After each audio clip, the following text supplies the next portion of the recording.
राज्यामध्ये या सरकारनं हाती घेतलेल्या प्रकल्पापैकी पानंद रस्ते विकास हा एक मोठा महत्त्वाकांक्षी प्रकल्प आहे. ग्रामीण भागामध्ये बऱ्याच वेळेला असं दिसतं की बाकीचे रस्ते म्हणजे राज्य रस्ता, जिल्हा रस्ता, इतर जिल्हा रस्ता, ग्राम रस्ता आहे, परंतु शेतकऱ्यांना त्यांच्या शेतापासून तर मुख्य रस्त्यापर्यंत माल आणण्याच्यासाठी आज अनेक प्रकारच्या अडचणीमध्ये येत आहेत.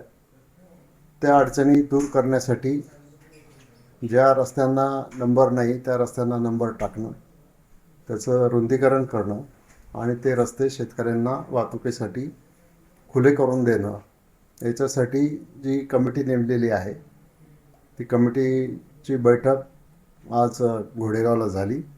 आणि या बैठकीमध्ये जो आराखडा तयार करायला सांगितला तो साधारणपणाने आता 7.5 कोटी रुपये मंजूर आहेत, पण तरीसुद्धा आपण 15 कोटी रुपयापर्यंतचा आराखडा तयार करायला सांगितलेला आहे.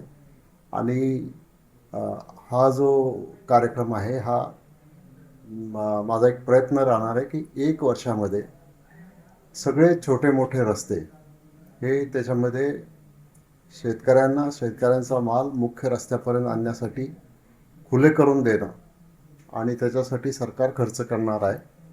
बाकीच्या सुद्धा यंत्रणांच्या मार्फत आपण खर्च करणार आहोत. फक्त मी एवढं सांगू इच्छितो की एक हा माझ्या दृष्टीनं या आगामी 1-2 वर्षामध्ये अतिशय महत्त्वाचा प्रकल्प राहणार आहे.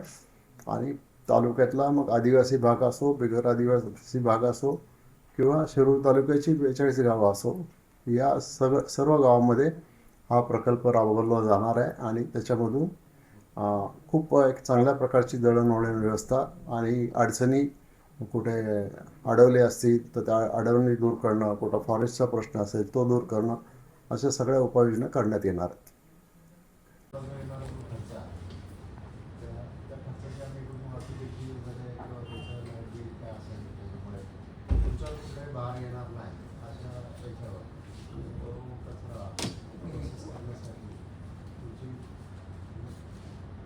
मी आता गणपतीशी बोललो तर गणपती काय म्हटले, हॅलो